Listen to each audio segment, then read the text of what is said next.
প্রকৃতিতে শীতের পরশ শুরু হতেই ভ্রমণ পিপাসুরা ছুটছেন কক্সবাজারে সাগরের নোনা জলের স্পর্শ পেতে। সমুদ্র বিলাসে মেতেছেন শিশু, কিশোর, যুবক যুবতী সহ নানা বয়সী মানুষ। সূর্যাস্ত আর বালিয়াড়িতে আছড়ে পড়া ঢেউ দেখে মাতোয়ারা পর্যটক। আর এখানকার পরিবেশ অনেক ভালো, নিরাপত্তা দেখলাম খুবই ভালো। আর এটা তো শুধু বাংলাদেশের একটা গর্ব না, এটা পুরো ওয়ার্ল্ডের মধ্যে সবচাইতে বড় একটা সি বিচ হলো আমাদের বাংলাদেশে।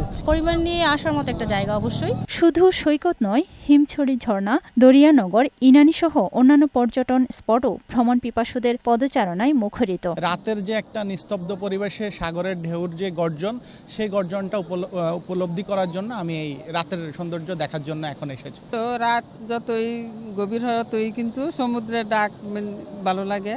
একটা মনোরম পরিবেশ, সুন্দর একটা দৃশ্য। দিনের বেলায় সৈকত দেখি, কিন্তু রাতের বেলায় দেখি না।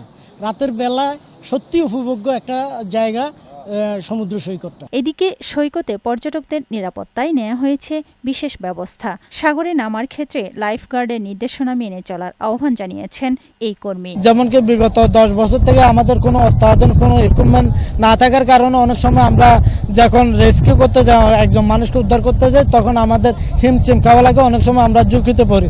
পর্যটকদের জন্য নানামুখী উদ্যোগের কথা জানিয়েছেন এই কর্মকর্তা।